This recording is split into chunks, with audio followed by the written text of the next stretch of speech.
mardi 28 janvier 2020. Mesdames et messieurs, bonsoir et bienvenue à votre émission hebdomadaire d'analyse et de décryptage de l'actualité politique nationale et internationale. Ce soir, nous faisons un gros plan sur le double scrutin législatif et municipal prévu pour le 9 février 2020.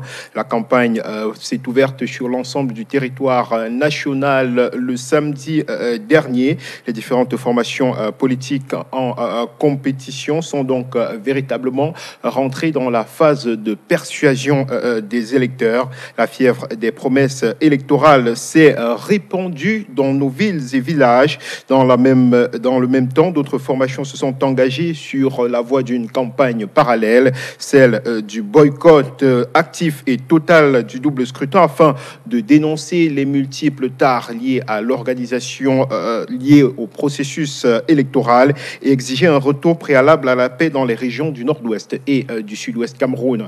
Tout au long de cette émission de 90 minutes, nous faisons immersion dans la campagne électorale, l'offre des candidats, non sans oublier de jeter un regard panoramique sur cette campagne électorale dans les deux régions anglophones du Cameroun, le nord-ouest et le sud-ouest. Et pour en parler, nous avons bien voulu convier des candidats à ce double scrutin en préparation. Candidats pour d'aucuns pour la députation, d'autres pour les mairies. Je m'en vais d'ailleurs vous les présenter. Je commence par ma droite, Jean-Marie Fomo Ngota. Il est le président du RSDC, si je ne me trompe pas, candidat investi du Social Democratic Front pour la députation dans le département du Fundi. Jean-Marie Fomo Ngota, bonsoir. Merci de nous faire l'honneur de votre présence. Bonsoir Cédric et merci au panel. Je crois que lorsqu'on est ici, c'est pour avoir une échange qui va permettre que chacun puisse démontrer de quoi il veut apporter pour le renouvellement des classes politiques, parce qu'il faut savoir que aujourd'hui au Cameroun, on a un problème qui se situe au niveau de l'incompétence, de la vieillesse qui soumet la jeunesse. D'accord. Votre première prise de parole sera effectivement pour vous présenter une fois de plus aux téléspectateurs, aux électeurs, et décliner en quelques minutes l'offre que vous suggérez aux populations de votre circonscription. Donc je pense que je vais vous redonner la parole, le temps d'accueillir Angelo Toueli, un habitué de ce plateau d'ailleurs. Il est également candidat du Parti camerounais pour la réconciliation nationale, candidat député. Angelo, bonsoir. Merci de nous faire une fois de plus l'honneur de votre présence sur ce plateau. Merci à toi également, Cédric. Merci pour l'invitation. Nous sommes dans la période où nous avons besoin justement d'être dans les plateaux pour essayer d'expliquer aux Camerounais ce que nous espérons, ce que nous voulons faire. Et vous êtes habillé aux couleurs vert et blanc. Oui, il faut dire que je sors fraîchement du terrain. C'est le terrain qui va nous permettre de sensibiliser le maximum de Camerounais. Je profite pour dire... bonne campagne au panel, parce que nous sommes tous ici candidats. Bien sûr. Et saluer chaleureusement les populations qui nous regardent à l'instant. Et surtout les 605 000 électeurs du Fundi. Voilà, les 605 000 électeurs du département du Fundi reçoivent donc ce soir les salutations de celui qui veut être leur représentant pour certains à l'Assemblée nationale. Omali Zanga, bonsoir. Vous êtes président du l'OJRDPC dans le département du Fundi 2. Vous êtes également candidat au municipal dans l'arrondissement de Yaoundé 2e. Bonsoir et merci d'être venu. Bonsoir Cédric, bonsoir à tous nos téléspectateurs, bonsoir au panel. Je crois que c'est toujours un plaisir pour moi de venir sur ce plateau pour éclairer la lanterne de nos téléspectateurs. Merci à vous également d'être là une fois de plus. Je me retourne vers vous, Jean-Marie Fomo Ngota, justement, pour cette présentation. Pourquoi est-ce que vous, aujourd'hui, vous portez candidat à la députation? Quel est votre projet en quelques minutes seulement? Et on reviendra après pour démarrer effectivement avec les sujets à l'ordre du jour. Ok, déjà je vais me présenter. Je suis Fomo Ngota Jean-Marie, président national de la Renaissance sociale démocratique du Cameroun, parti né en 2010, candidat à l'élection présidentielle 2011, candidat aux élections législatives 2013, candidat déclaré à l'élection présidentielle 2018, participant au grand dialogue à la commission 7. Tout d'abord, je crois que lorsqu'on est jeune politicien, le but, le sommet, c'est d'être le garant du peuple, c'est d'accompagner l'évolution des populations, c'est de permettre aux populations d'être en confiance avec l'élite politique. Et aujourd'hui, si je choisis d'être au Parlement, c'est parce que je crois que quand on a une vision porteuse avec un projet pour un avenir prospère, on doit commencer par écouter les populations, satisfaire les populations, aller critiquer la forme de gouvernance au Parlement et proposer aussi, parce que la critique va avec la proposition. Et aujourd'hui, qu'on puisse avoir des réformes, qu'on puisse avoir des lois qui peuvent nous permettre que d'ici 2025, on puisse avoir un véritable pays à la hauteur de la démocratie. Oui. Alors, je suis ici parce que je crois que Yaoundé 4, que je représente au SDF dans l'ensemble du Fundi, a une population de 70% qui est dans le chômage. Et cette population a 30 ans aujourd'hui. Elle a besoin de quelque chose qui peut rapporter sur les micro-projets, sur la vision porteuse et sur l'ensemble de tout ce qu'il faut faire. Parce qu'aujourd'hui, on a plein de choses à proposer. Et déjà, je commence par dire que nous sommes aussi sur le terrain et chaque parti politique a sa stratégie de travailler. Oui. Et je partirai par là en disant que je vais démontrer au fur et à mesure de l'émission qu'est-ce que nous on fait et qu'est-ce qu'on va apporter avec l'alliance que j'ai fait avec le SDF. Alors justement, sur cette alliance, j'avais envie de vous poser la question tout à l'heure. Pourquoi ne vous êtes pas présenté sous la bannière de votre parti? Pourquoi avoir effectué cette alliance tacite avec le Social Democratic Front alors que vous-même vous êtes président d'une formation politique? Monsieur Cédric, vous êtes sans ignorer qu'en 2018, lorsqu'on me retire de l'élection présidentielle, je suis allé à Joshua Oshi. Et on a décidé de peut-être plus tard aller aux législatives. Et comme dans l'idéologie, parce que nous sommes des partis idéologues, dans la culture idéologique, on ne quitte pas l'alliance. Nous ne faisons pas comme certains ont fait en se créant des problèmes comme...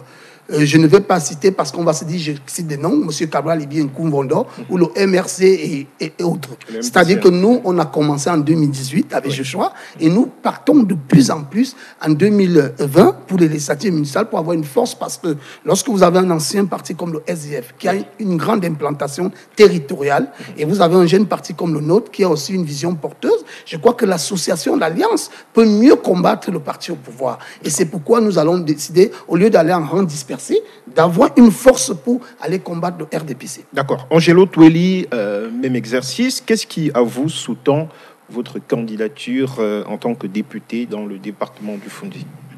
Ok, merci Cédric. Il faut déjà rappeler, de par ma personnalité, je suis un diplômé des sciences de gestion et j'ai été formé en audit et contrôle de gestion, analyse et évaluation de projets de développement durable. En fait, j'ai longtemps travaillé en cabinet d'expertise comptable. Tout au long des missions d'audit, j'ai constaté un certain nombre de manquements en termes de détournement des deniers publics, de mal-gouvernance. En tant que gestionnaire, je me suis dit qu'il y avait quelque chose à faire au niveau de la gouvernance. Je me suis engagé, au-delà de mes engagements en tant que coordonnateur national d'une association environnementale depuis plus d'environ 7 ans, mais je me suis engagé également pour des questions de gouvernance. J'ai rejoint le mouvement 11 millions de citoyens et aujourd'hui le Parti camerounais pour la réconciliation nationale. Mon engagement, sachez, nous sommes dans la circonscription du Fundi, c'est un scrutin de liste, nous sommes 7. Mais personnellement, au-delà de nos 11 axes sur lesquels nous travaillons, l'axe pour lequel je travaille au maximum est celui de la gouvernance et sur les questions de développement durable. Mais revenons à la gouvernance. Oui.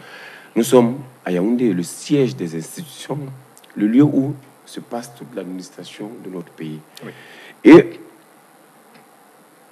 de cet axe qui concerne la gouvernance, il y a 3 propositions qu'on a dégagées. La première, l'article 15 de notre Constitution nous dit que le président de la République préside le conseil ministériel.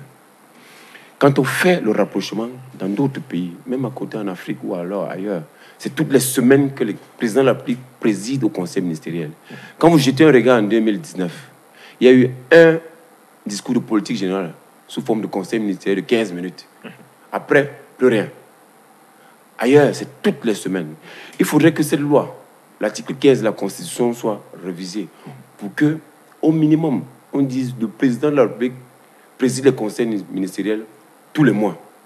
Pour qu'il soit là justement, pour essayer de coordonner les activités de son gouvernement, pour essayer de manager et d'être au courant, au fond, de ce qui se passe, d'évaluer au fur et à mesure ses collaborateurs. Il n'est plus question qu'un président de la République arrive au pouvoir, qu'il nomme des ministres, qu'il dise un discours de politique générale et qu'il part rester en Suisse pendant 2 ans.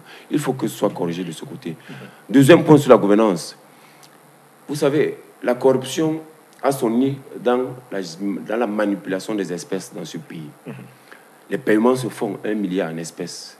Les paiements se font 400 000 en espèces. Est-ce que vous savez que les loans indomptables, nous le savons tous, chaque fois qu'ils sont dans un tournoi, ils ont des primes de 15 millions, on leur donne en espèces. Tous ont des comptes bancaires. Pourquoi les paye-t-on en espèces? C'est parce qu'on veut soit les rétrocommissions, soit le bakchis, soit le clientel. Bref, c'est de la corruption. Dans ce pays-ci, comme partout ailleurs, on peut limiter les paiements en espèces au niveau des services publics à maximum 150 000. Mais à plus de 150 000, on fait un virement. Il y a de la traçabilité. Je parle en tant qu'auditeur, je sais de quoi je parle. Ce régime ne veut pas le faire parce qu'ils veulent rester dans cette cacophonie où vous arrivez à la porte 17 du ministère des Finances, où les mallettes de milliards, les valises de milliards sortent. Mais c'est quel pays? Mais c'est du blanchiment, c'est de la mafia. Essayons de mettre une loi qui va dans ce sens. Pour finir avec la gouvernance, l'efficacité dans la gouvernance, l'efficience dans la gouvernance voudrait qu'on numérise un certain nombre d'opérations. On a eu à monter les dossiers pour déposer nos différentes candidatures. Vous êtes né à Marois, nous vivons à Yaoundé. Est-il besoin à tout moment de voyager pour aller à Marois? Ne pouvons-nous pas numériser ce type de service pour que, justement, les jeunes qui sont pétris de talent, tous ces start-upers camerounais, puissent nous monter un système qui permette, justement, que, étant à Yaoundé, ayant besoin d'une pièce, il n'est plus besoin de me déplacer. On peut le faire. Il faut numériser le service public. Ils ont commencé à certains niveaux, mais il faut aller au bout. Il faut le faire. Sur les questions de gouvernance, ça a un impact sur l'emploi. Est-ce que vous savez que ces ordures, ces bouteilles plastiques qui jonchent Mokolo et Lobé, toutes ces ordures ménagères qui polluent nos villes peuvent être aujourd'hui de la matière première pour des charbons écologiques, pour fabriquer des pavés écologiques. Oui. Bref, il y a quelque chose à faire au niveau des collectivités territoriales décentralisées. On est là, on est engagé pour ces questions et pour beaucoup d'autres. Vous savez, pour finir, la gouvernance a un impact sur l'éducation. Si c'est bien fait là-bas, l'éducation va se porter mieux, la santé, le logement et autres. C'est pour ça que nous sommes engagés et nous sommes sur le terrain depuis le matin. Merci.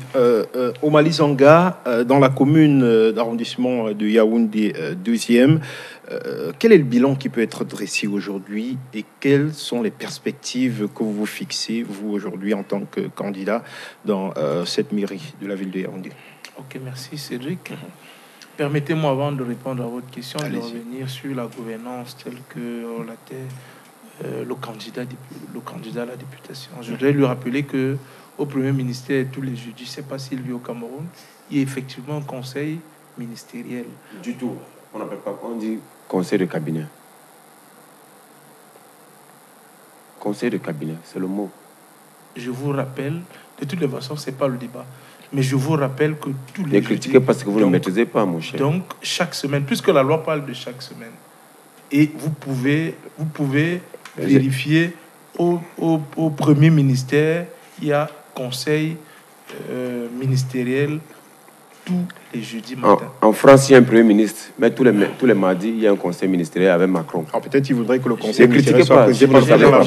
Vous savez que s'il faudrait qu'on en parle, je dirais d'abord au candidat que son propre président est un corrompu parce qu'il a pris un salaire. Quand on parle de la bonne gouvernance, on commence d'abord à soigner son propre salaire. On n'a pas justifié en n'étant plus travailleur à l'université. On avait un salaire de presque 2 ans. On vous a compris. Il faut d'abord commencer par soi-même. C'est une bonne chose. Merci, on vous a compris. Omali Zanga, c'est vous qui avez la parole. Voilà, je vous en rappeler aux jeunes candidats parce que j'ai l'impression qu'ils arrivent de plein pied en politique. Je ne dirais pas concurrent, lorsque votre interlocuteur a la parole, soyez poli. Soyez poli. Parce que la politique, c'est le savoir-être, le savoir-faire et le savoir-parler. Donc, c'est des petites notions qu'il faut connaître en politique avant de se ruer tel que vous Quand avez vous critiquez et la bonne information, s'il vous plaît. C'est dit que je voudrais revenir sur votre question. Je crois que la commune de Yaoundé 2 est en ce moment l'une des communes les plus dynamiques avec le jeune maire Yannick Aïssi. Vous êtes sans savoir que c'est le plus jeune maire du Cameroun, à 38 ans. Il a porté une énergie que je ne voudrais pas qualifier ici, mais c'est vraiment la dynamique jeune. Nous sommes, Yaoundé 2 est pratiquement en chantier en ce moment. Nous sommes en train de refaire toutes les routes. Nous avons posé 500 lampadaires. Nous avons équipé toute la commune. Nous avons fait des dons aux enfants démunis en décembre. Oui. Nous avons, bref, le bilan est suffisamment éloquent pour que nous espérions implémenter véritablement la politique de la décentralisation qui est en train d'être en marche dans notre pays. Oui, alors merci. On va demander une toute petite transition du côté de la régie et on reviendra juste derrière pour aborder la première thématique qui est liée justement au financement de cette campagne électorale. On se retrouve derrière ceci.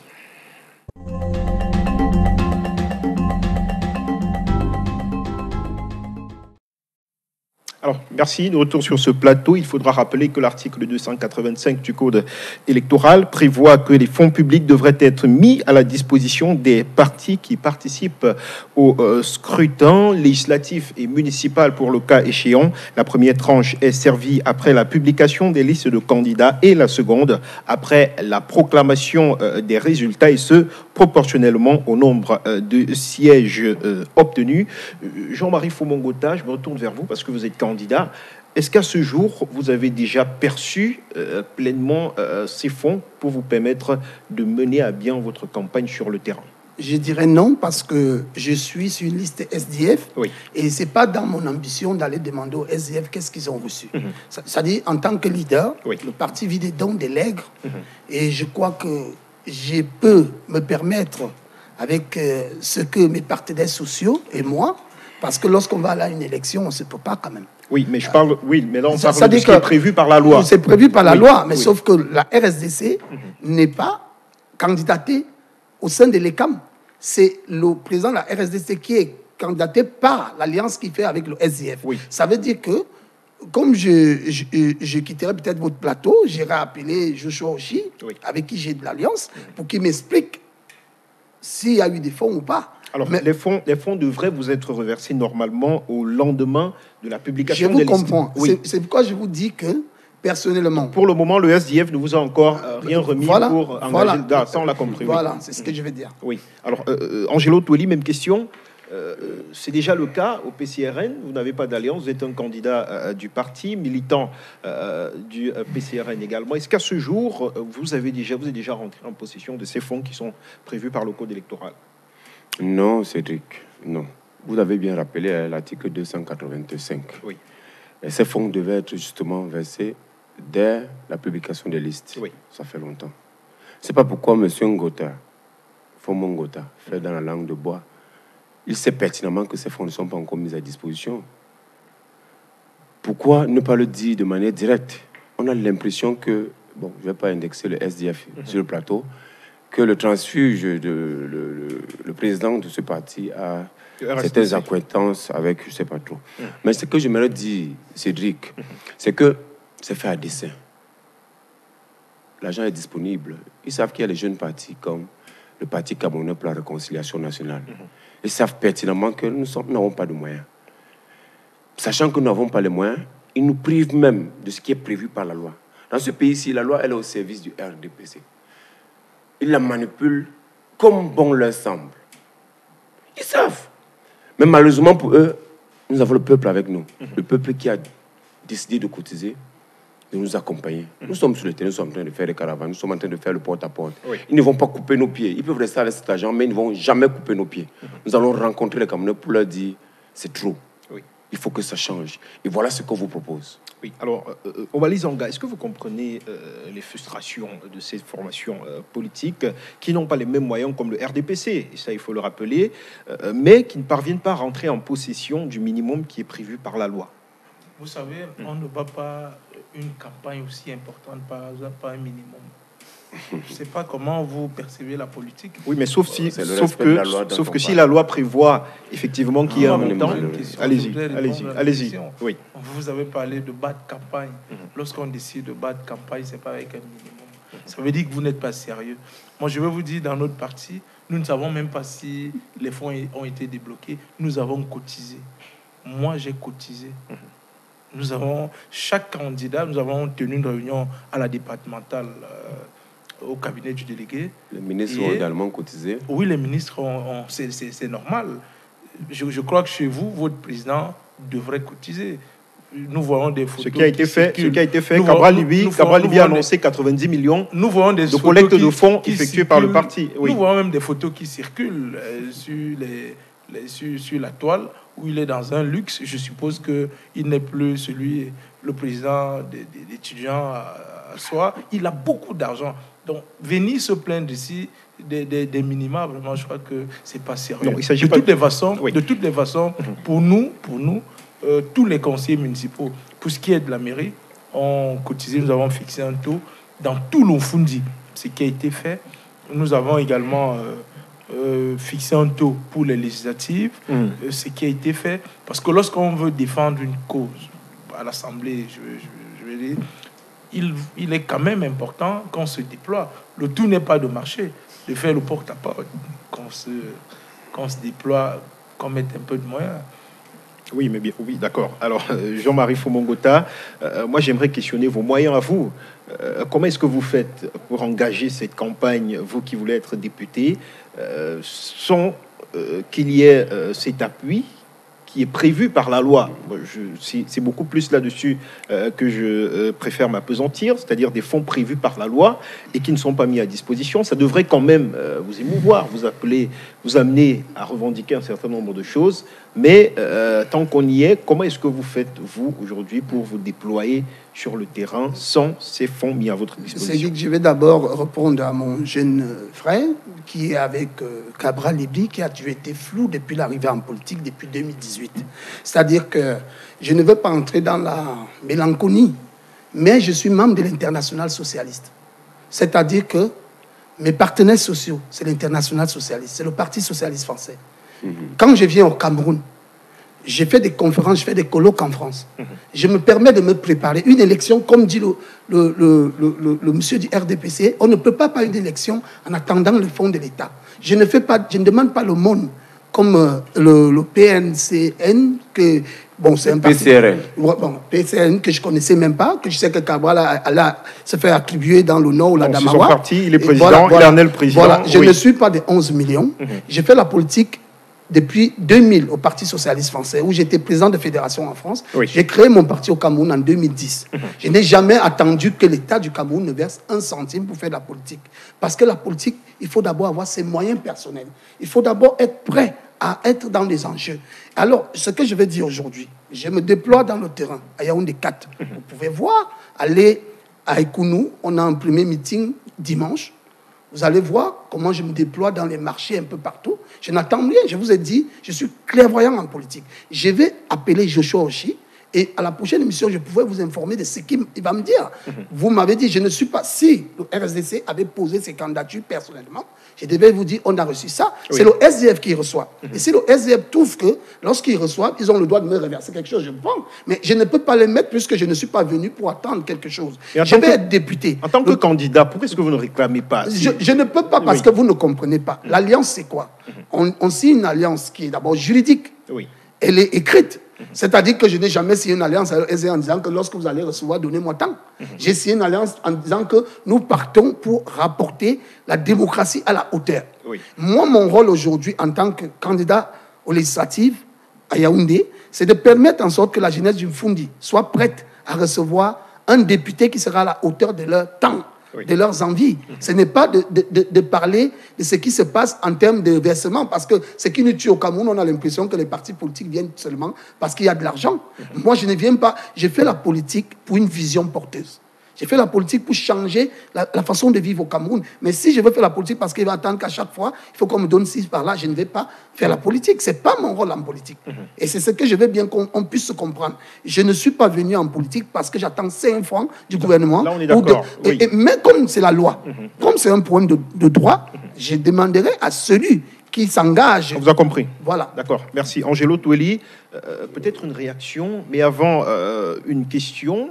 Quant à vous, comment est-ce que vous avez l'impression que le non-respect de cette loi pourrait avoir une incidence sur la tenue, sur les résultats même du scrutin, si plusieurs partis politiques, sinon tous, ne sont pas encore entrés en possession de ces fonds, qui n'ont pas les mêmes moyens, comme le RDPC aujourd'hui, ça comme il faut le dire. Est-ce que ça pourrait avoir un impact négatif sur les résultats de ces partis? Ce qu'on peut déjà dire, Cédric, c'est que c'est une manœuvre frauduleuse. Oui. Vous savez, nous sortons du contentieux préélectoral. Durant ce contentieux, nous avons vu comment la loi a été manipulée.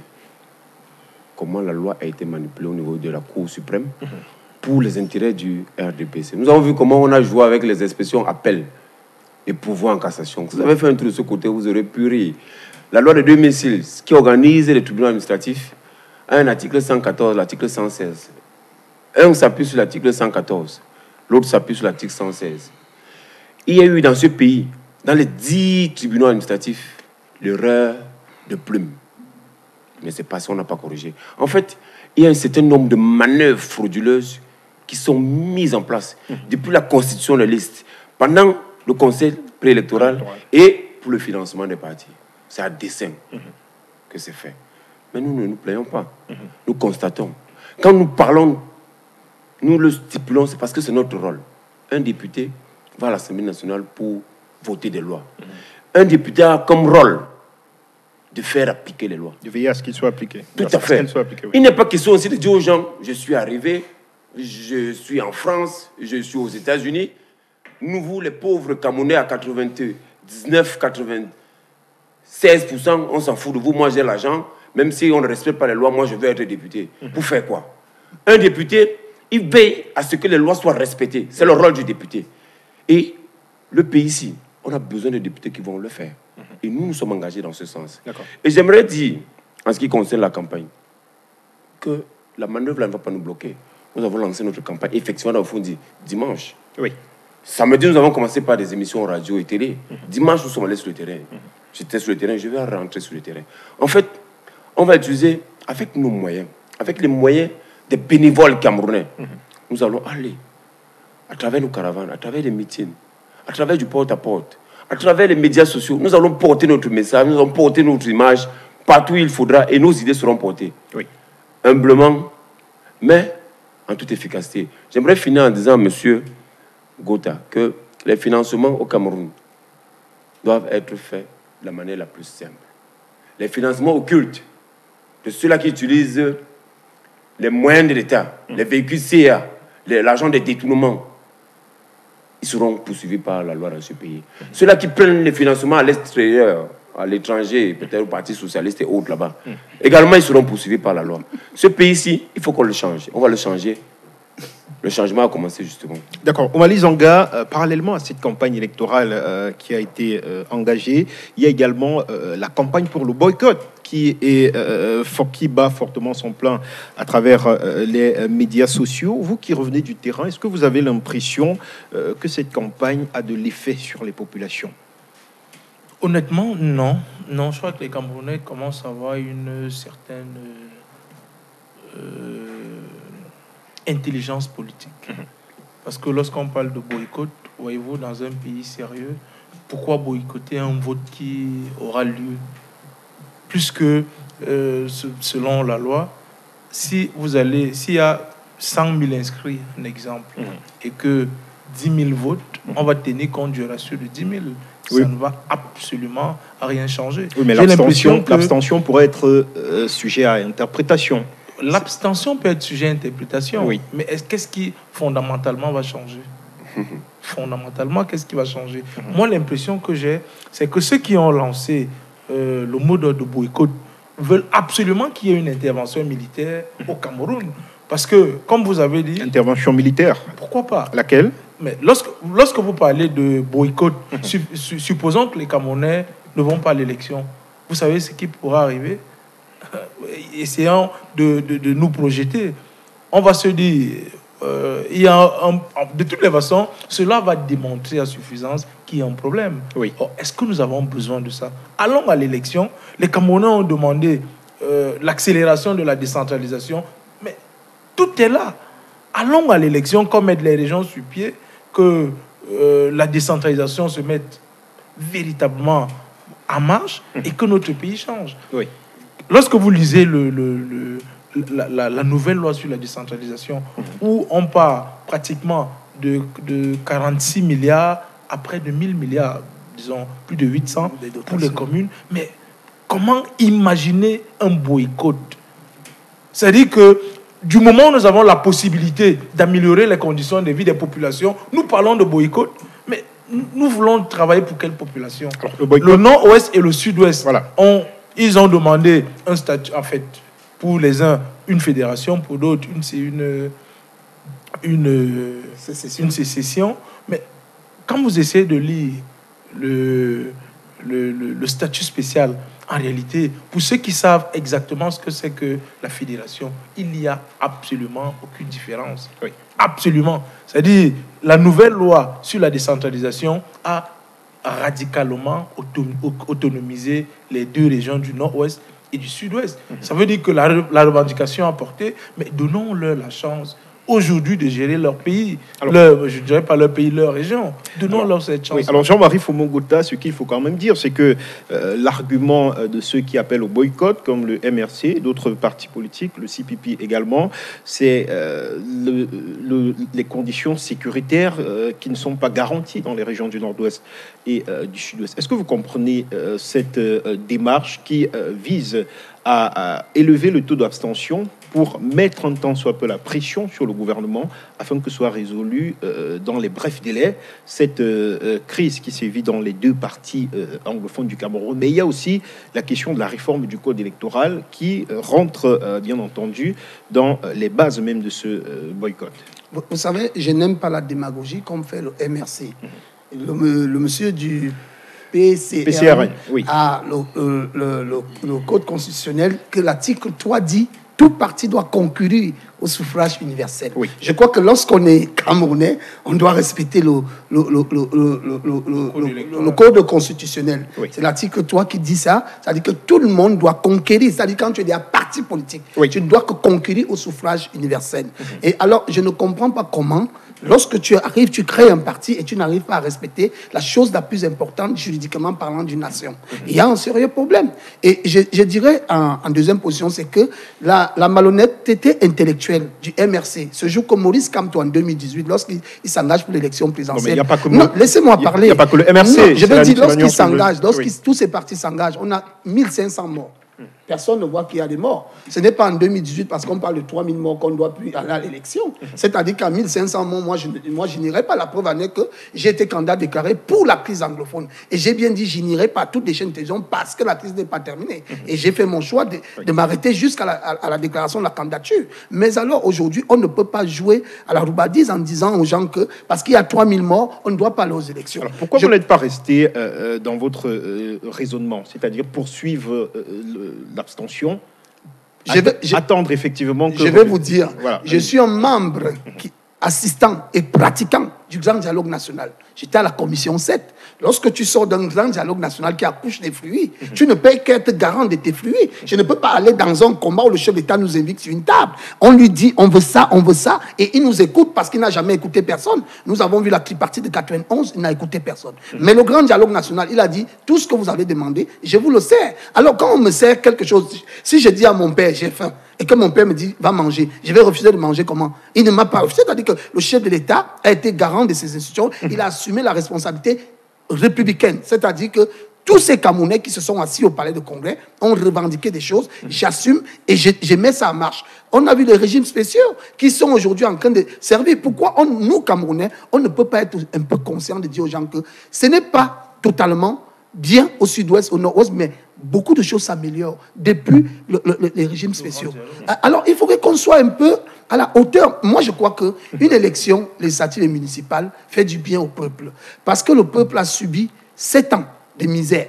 Nous allons à une élection de 2013 où le RDPC a était majoritairement à l'Assemblée avec 149 députés. Ils ont eu presque toutes les communes pendant presque 7 ans parce qu'il y a eu une dérogation spéciale chez l'État qui fait 1 an 4 mois, plus de 5 ans, ça fait presque 7 ans. Alors, nous voyons aujourd'hui ce que nous réclamons au RDPC, c'est le bilan. Je sais que le maire de Yaoundé 2 est décédé. Il a été remplacé par le jeune homme que je vois travailler, parce que moi, en politique, je ne suis pas malhonnête. Le jeune Aïssi travaille bien. Mais est-ce que le jeune Aïssi ne travaille pas bien parce qu'il attendait cette élection? Parce qu'il était d'abord dans l'équipe de Samba avant que Samba décède. Mais s'il vient nous servir, parce que lui-même, il est déjà là, c'est qu'il y a un problème. Parce que je crois que quand on est avec le chef, on peut aussi dire au chef, il y a ça qui manque. Alors, pour moi, je me dis quand même que le jeune Aïssi a tenu les derniers 3 ans, il a satisfait. Après la mort de Samba, il a été à la hauteur. Maintenant, est-ce qu'on doit reconduire? Je dis oui, parce qu'il est jeune. Parce qu'il faut donner la chance à tous les jeunes. C'est à la population de décider encore. Non, je sais, mais la population de Yaoundé a vu là, les effets sur le terrain. Là, vous battez un peu campagne pour le RDPC. Je respecte la jeunesse. Lorsque la jeunesse est quelque part, voilà un jeune candidat que je respecte. Il a osé. Yaoundé n'a jamais eu des jeunes candidats face au RDPC. L'Omfundi n'a jamais connu cela.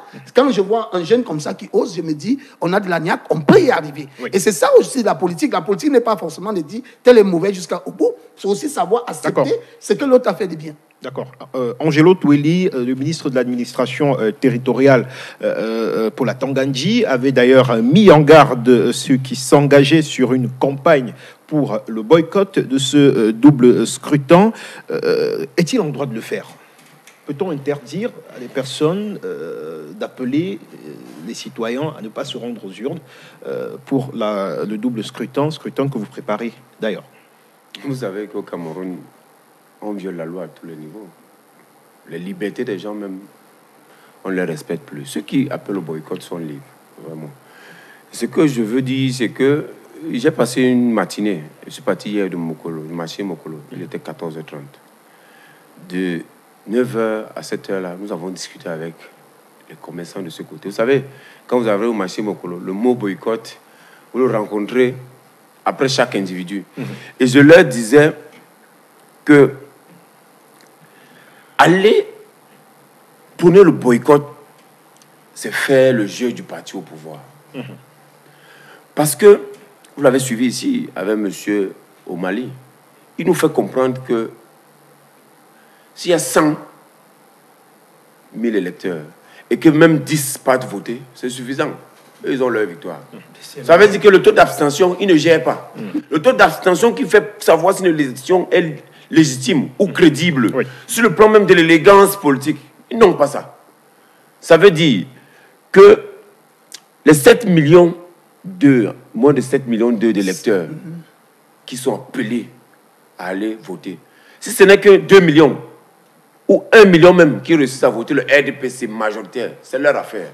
Et c'est le message que je disais à nos sympathisants ou militants du MSC qui appelaient au boycott. Je leur disais non.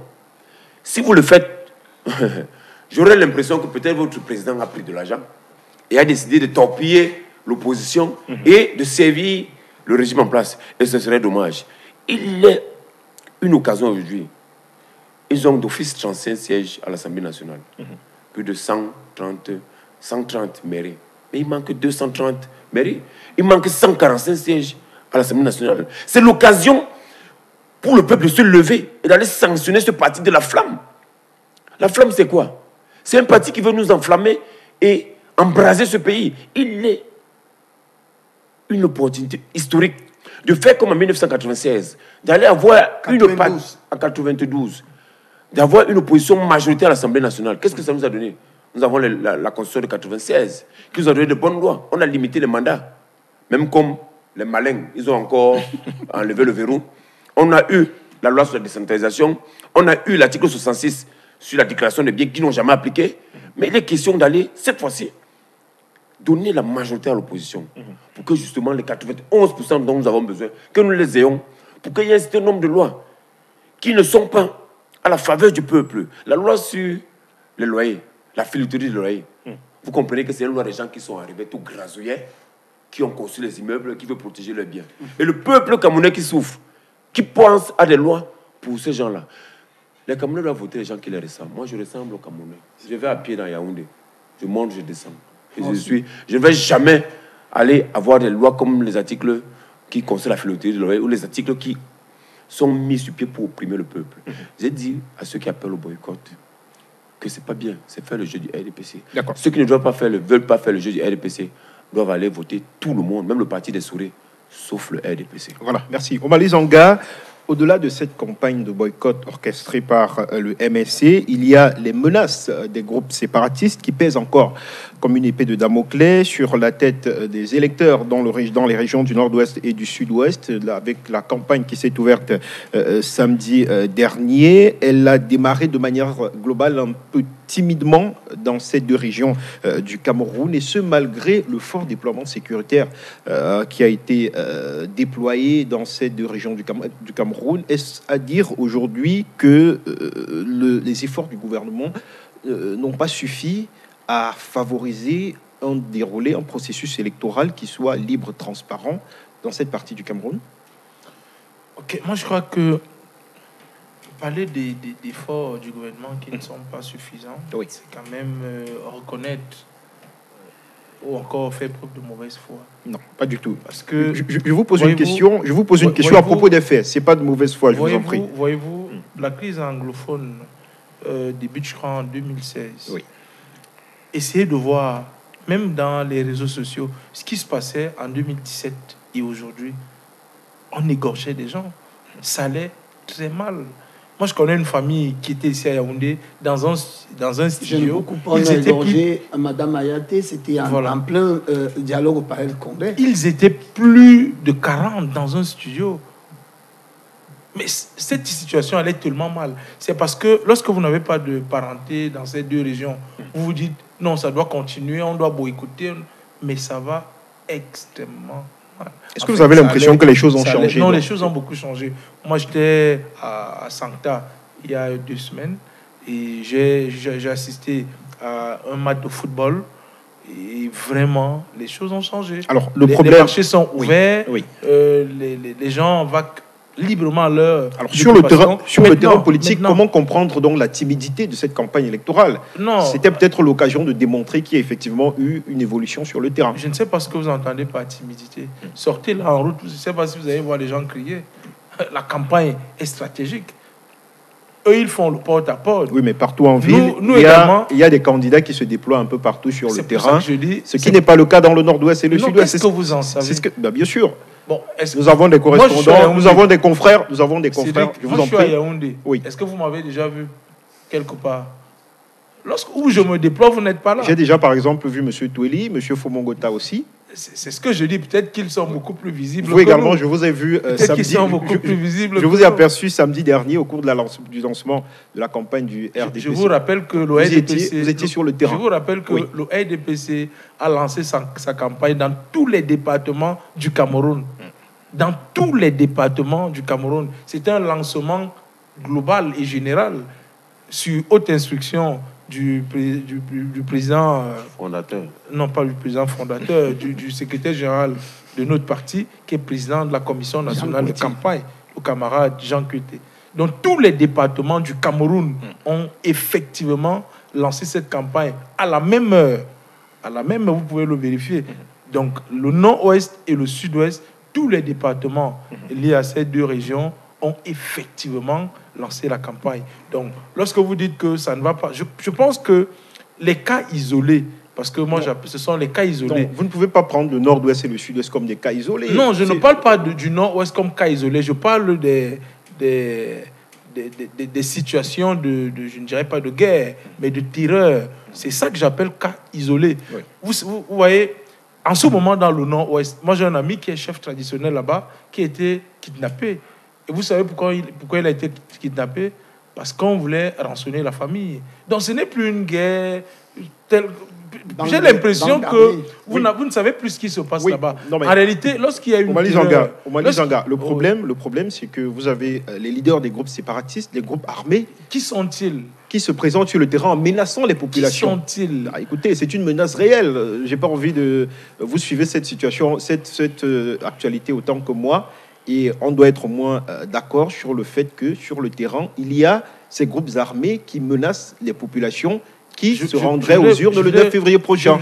C'est un fait, c'est pas un commentaire. Je voudrais vous rappeler une chose, c'est que nous sommes dans un environnement politique extrêmement délicat en ce moment. Ça veut dire que le parti ou les partis qui demandent aux citoyens de boycotter, mais ces mêmes partis peuvent financer quelques individus pour telle ou telle action. Vous savez, en politique, tous les coups sont permis. Je dis la guerre, proprement dite, les anglophones n'en veulent plus. Les populations de ces deux régions n'en veulent plus. Mais ils se sont constitués en comité de sécurité. D'accord. Vous êtes sans ça.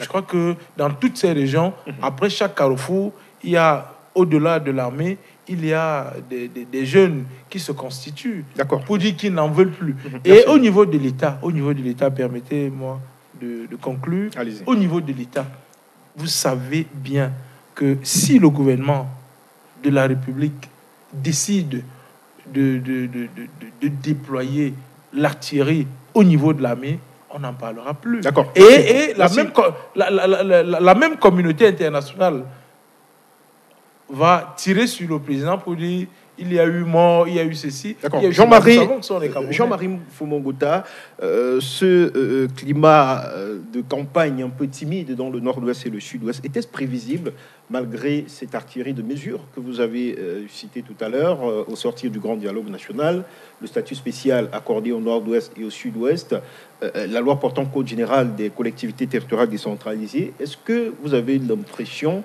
qu'il y a une amélioration de la situation et comment comprendre effectivement que la fièvre de la campagne qui se répand dans les autres régions du Cameroun ne se constate pas sur le terrain pour ce qui est du nord-ouest et du sud-ouest? Oui, vous savez que les deux partis qui sont investis dans ces lieux, c'est le RDPC et le SDF. Oui. Et ces deux partis même en parlent parce que j'ai suivi un monsieur du RDPC qui est de ce côté-là, qui m'a dit que lui-même, il ne sait pas comment il va aller battre campagne.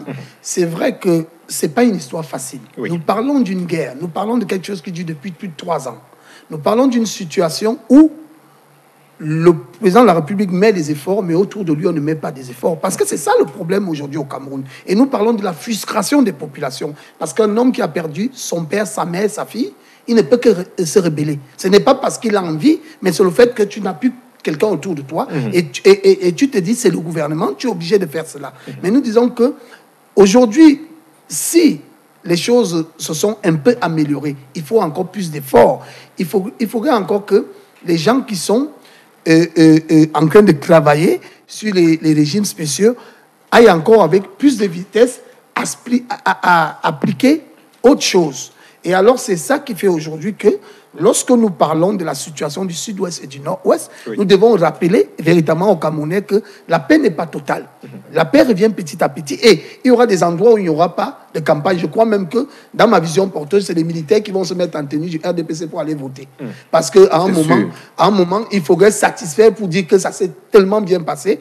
Mais nous savons que peut-être à 50%, il y aura une bonne élection, mais à 50% de l'autre côté, il y aura du flou du RDPC. Alors, le SDF justement, subit les menaces de ces groupes séparatistes qui n'en finissent pas avec les incendies, l'incendie des domiciles de quelques députés, une forme d'intimidation. Comment est-ce que ça se gère? Vous êtes un allié de ce parti. Comment est-ce que ça se gère en interne? Vous savez qu'aujourd'hui... Est-ce que le SDF a prévu une stratégie particulière? Non, mais ils ont une stratégie parce que vous savez que les anglophones ne sont pas comme nous. Quelque part, malgré tout, un anglophone ne va pas particulièrement tuer son frère. Il peut le prendre en otage, il peut le menacer. Et j'entends même ceux du SDF dire que parfois même, c'est des gens qu'on connaît bien qui font ce genre de choses. Et je ne vois pas pourquoi il va me faire du mal. Peut-être il va m'empêcher de faire la campagne. Mais je me dis, aujourd'hui, le plus important, c'est qu'on retrouve la paix. Et ce qu'il faut ménager le plus lourd aujourd'hui au Cameroun, c'est que les régimes spéciaux n'ont pas apporté encore leurs véritables effets. Parce que c'est un bras de fer entre ceux qui ont perdu leur famille, leur maison, et ceux qui veulent toujours faire... Parce qu'aujourd'hui, ce qui sévit le plus, c'est les bandes d'armée. Quand vous écoutez les généraux camerounais parler, vous disent que c'est des petits groupes maintenant de raquettes. Ce n'est même plus la guerre. Aujourd'hui, parce que si vous allez suivre le cardinal Toumi le mois dernier, qui disait que une quarantaine de personnes sont arrivées chez lui pour déposer les armes.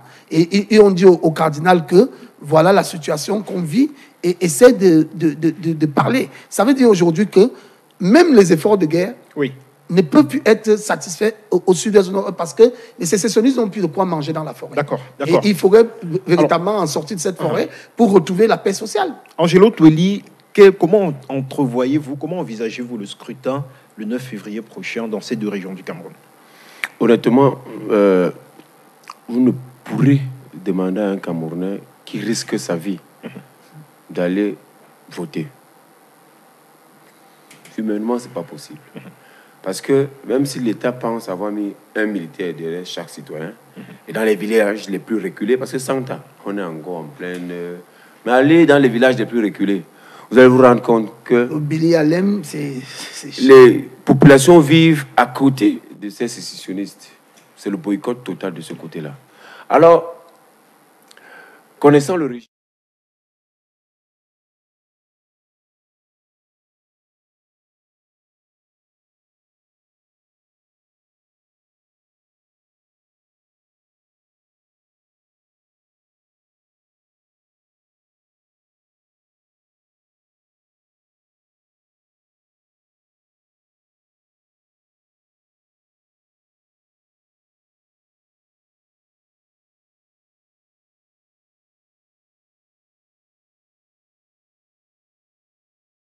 l'effectivité de ce scrutin, parce que vous semblez optimiste quant au retour à la normale dans cette partie du Cameroun, mais il y a ces plaintes, et ça c'est important de le relever, qui viennent du SDF par exemple. Vous êtes informé que les domiciles de plusieurs députés du SDF sont déjà partis en fumée, une forme d'intimidation.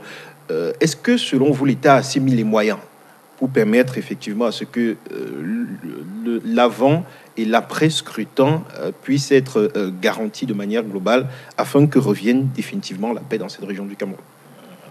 Vous savez, humblement, il faut dire qu'on ne fait jamais assez. L'État va continuer à déployer les moyens. On ne peut pas dire qu'ils ont fini la mission, que la mission est terminée. Oui. Mais moi, je reste quand même optimiste. Je reste très optimiste. Je plains un peu le cas des députés du SDF, oui. parce que le nord-ouest et le sud-ouest, c'est quand même le véritable bastion du SDF. Donc, avoir ce genre de situation oui, pour ce parti politique, c'est quand même regrettable. Mais il va sans dire que le RDPC compte véritablement s'implanter davantage dans ces deux régions. Donc, nous sommes en campagne, nous restons optimistes. Ceux qui se sont inscrits, nous leur demandons d'aller voter, d'aller massivement voter le RDPC. Donc nous pensons vous que... ne croyez pas à un déguisement des forces de sécurité pour aller voter vous savez, en masse pour le RDPC, comme le dit... Vous savez, en ce moment, il faut le dire, pour ceux qui ont quand même les bribes de la politique au Cameroun, le nouveau système de vote a véritablement changé. Il n'est pas évident, je vous dis alors, il n'est pas évident de prendre des gens n'importe comment et d'aller voter. Il n'est pas évident. C'est-à-dire, nous devons reconnaître... Nous parlons de l'armée qui vote souvent pour vous. Non, l'armée ne vote pas pour nous. Là, suivez un peu. Le processus est clair. L'armée n'a jamais voté pour le RDPC. L'armée n'a jamais voté pour... J'ai des militaires dans ma famille et qui reconnaissent qu'ils votent sur il y a des choses que je J'ai des amis qui disent que c'est eux qui vont voter. On leur a donné les instructions. Non, ce ne sont pas des instructions. Mais le vote est secret. Tout à l'heure. Le vote est secret après. Non. Oui. Tout à l'heure, vous avez dit que vous avez parlé du code électoral. Est-ce que le code électoral autorise à l'armée de voter? Ce qui se passe, c'est quoi? Est-ce que vous respectez les lois dans ce pays? Vos lois même. Je vous en prie. Je vous en prie. Angelo Toueli, je vous en prie. Je crois que vous êtes en train de blaguer. Nous sommes là pour informer les téléspectateurs. Oui, vous avez la parole. Nous ne sommes pas là pour jouer. Et je dis que la loi est claire. Le code électoral est clair. Lorsqu'on est militaire ou policier, je crois qu'on reste citoyen camerounais et on a le droit de voter. Oui. Seulement, lorsque ce militaire se retrouve, par exemple, à la base à Yaoundé, s'il est inscrit à Yaoundé, il va voter à Yaoundé. Maintenant, s'il a une mission dans ces deux régions, il est normal qu'il fasse une demande à l'ECAM pour qu'il y ait un transfert. Je ne serais pas d'accord avec vous parce que tous les déportés pendant l'élection présidentielle, Joshua aussi a fait une demande officielle pour que tous les déportés d'Ouala Yaoundé puissent voter. Là où ils se retrouvent, vous avez refusé. Non. Mais non, je vous le dis, une demande officielle. Non, nous n'avons pas refusé. Il a dit il y a plus de 600 000 déportés en Douala-Yaoundé, qu'on leur permette de voter à Douala-Yaoundé. Vous savez, refusé? Non. Lorsque vous dites vous, je sais pas. C'est le RDPC qui est les CAM. RDPC et les CAM. Le RDPC n'est pas les CAM. Vous savez, moi je pense que nous devons donner la possibilité à ceux qui nous écoutent de comprendre que le Cameroun, c'est une république. C'est un pays sérieux. Nous respectons le pays. J'ai l'impression que je vous en prie. Non, les lois de la République. Après lui, je vous donnerai la parole. Vous aurez l'occasion de renchérir. Oui. Vous êtes sans savoir que le président du Sénat, lorsqu'il était en France, il a voté en France. Mais il a voté en France pourquoi? Exceptionnellement. Non, parce qu'il a fait une demande. Vous pouvez être... Est-ce que vous savez que les militants MRC de l'Allemagne se sont retrouvés à Paris? Ils ont aussi demandé à voter comme le président du Parlement. On les a empêchés de voter. Ils ont dit pourquoi lui il vote à Paris. Nous aussi, on est parti de l'Allemagne, on est à Paris. Les militants MRC, ce n'est pas le jour J. Ce n'est pas le jour J. Lui, il a eu ce droit. Pourquoi? Est-ce qu'il a un cabinet spécial? Non, certainement, il a posé son problème bien avant. Moi, je parle de moi. Moi, je suis à Yaoundé 2. J'ai perdu ma carte d'électeur l'année dernière. Mais mon nom, j'ai fait une demande. On m'a produit une nouvelle carte, sauf que l'agence Elecam m'a dit que lorsque vous perdez votre carte, vous ne votez plus là où vous avez voté. On m'a téléporté. Je ne suis plus à Sinéga. On m'a envoyé dans un autre bureau de vote. Ça veut dire qu'il n'y a plus la possibilité d'avoir des doublons. D'accord. Il n'y a pas de possibilité d'avoir des doublons. Ça veut dire que ceux qui sont inscrits, s'ils étaient inscrits dans le nord-ouest et du sud-ouest, comment ils allaient voter à Douala et à Yaoundé? Parce que les noms étaient encore de l'autre côté. Non, on a parlé d'un cas spécial, c'était une guerre. Le problème, c'est quoi? Le problème, c'est quoi? C'est que ça allait prendre beaucoup de temps. Moi, je suis un peu réaliste. Ça veut dire quoi? Si vous avez votre carte, parce qu'il fallait d'abord recenser ces 600, avec les cartes, pour que les numéros de carte soient identifiés et affectés dans les bureaux de vote, ça allait prendre combien de temps? D'accord, merci. Parce qu'il faut être réaliste. Merci. Alors, Jean-Marie Fomongota, est-ce qu'une faible participation des populations à ce scrutin dans le nord-ouest et le sud-ouest ne peut pas renforcer les velléités séparatistes? Fort possible. Vous savez qu'en politique, on risque toujours beaucoup. Mais c'est l'engagement qu'a pris le gouvernement et le chef de l'État et les CAM pour faire voter les gens. Moi, je crois qu'on a plus de déplacés que ceux qui vivent encore au sud-ouest et au nord-ouest. Moi, je crois encore qu'on aurait dit aux déplacés de l'ouest, du littoral et du centre de voter là où ils se retrouvent. Et l'élection allait être plus encore crédible que de faire voter au sud-ouest et au nord-ouest. Parce que vous n'allez pas me dire que dans le Libye-Alem, où on sait que tout est quasiment mort aujourd'hui, vous n'allez pas dire à un homme qu'on lui a dit, si tu sors, on brûle ta maison, d'aller voter. Ça dit que presque toutes les maisons seront fermées, puisque même le chairman a dit qu'on ferme sa maison à partir du 6 jusqu'au 12. Oui. Ça dit que parce qu'il sait que si on s'engage, il y aura un problème. Alors moi, je crois que la meilleure façon qu'on aurait dû produire, parce que si Joshua l'a demandé en 2018, le RDPC et les CAM devaient déjà travailler dessus en disant qu'on a plus de déportés à Douala, Yaoundé et à l'ouest, et on va les faire voter par là. Moi, je crois qu'on a une carte Télécam. La thématique qu'il explique, moi, je ne la comprends pas parce que je prends un exemple seul. Au Cameroun, on a l'habitude d'utiliser les formes françaises. En France, si tu es de Créteil et que tu te retrouves lors d'une élection à Montreuil, qu'est-ce que Montreuil fait? Appelle Créteil, de leur donner juste le numéro où on a produit ta carte et dit il va voter maintenant à Montreuil, parce qu'il ne peut pas être à Créteil le jour du vote. Alors, je ne comprends pas pourquoi Elecam nous dit les gens ont des cartes. Ce n'est pas qu'on va encore reproduire des cartes. On connaît les 600 000 déplacés, ceux qui ont les cartes. Les laissant voter dans les bureaux de vote qui se trouvent et qu'on les comptabilise à part pour dire que c'était pour le sud-ouest, nord-ouest. Pourquoi ne pas le faire? Pourquoi chercher seulement à les produire où on sait qu'on va forcément dire aux militaires de voter au nom du RDPC? Voilà. Parce que c'est véritablement ce qui va se passer au sud-ouest, au nord-ouest. Parce qu'on n'aura pas plus de population dehors. On aura plus des gens qui ne sont pas accrédités à voter, qui vont élire les députés RDPC. Alors qu'on pouvait mieux prendre ces gens qui sont déportés partout, les laissant voter et qu'on voit le résultat que ça donne. Revenons dans la ville de Yaoundé, la capitale politique du Cameroun, avec vous, cher monsieur, candidat dans différentes circonscriptions. Et ce soir, on pose la question de savoir comment redorer l'image de la capitale politique du Cameroun. Angelo Toueli, vous avez sans doute suivi ce fait marquant d'actualité qui ne date pas d'aujourd'hui, quelques mois déjà, notamment cette note du sous-préfet demandant aux commerçants clandestins de libérer l'espace public au niveau de la poste centrale, ce qui n'est pas effectif aujourd'hui. Vous qui aspirez au siège de député, pour ces questions d'occupation anarchique de l'espace public, il y a la question de l'aménagement de la voirie urbaine également, les constructions anarchiques qui constituent aujourd'hui un véritable goulot d'étranglement pour le développement de nos villes et de la cité capitale en particulier. Que prévoyez-vous, par exemple, pour que l'on sorte de cette situation? Si vous êtes élu, bien sûr, dans votre circonscription. Oui, Cédric,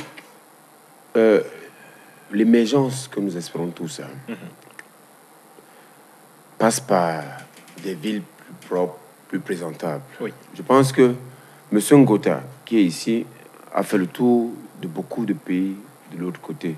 Il a vu comment les villes se présentent, comment elles sont propres. Quand vous allez même ici à côté, au Nigeria, vous voyez comment les capitales sont belles, elles sont propres. Il y a des mesures qu'il faut prendre. Il faudrait qu'au niveau de l'administration, les mesures soient prises et que les Camerounais de l'autre côté suivent. Parce que c'est notre pays que nous sommes en train de bâtir. Il ne s'agit pas du pays du parti au pouvoir ou du pays des oppositions. Non. Il faut prendre un certain nombre de mesures. Dans ce pays, il faut qu'on apprenne une chose. À faire appliquer les lois et à les respecter.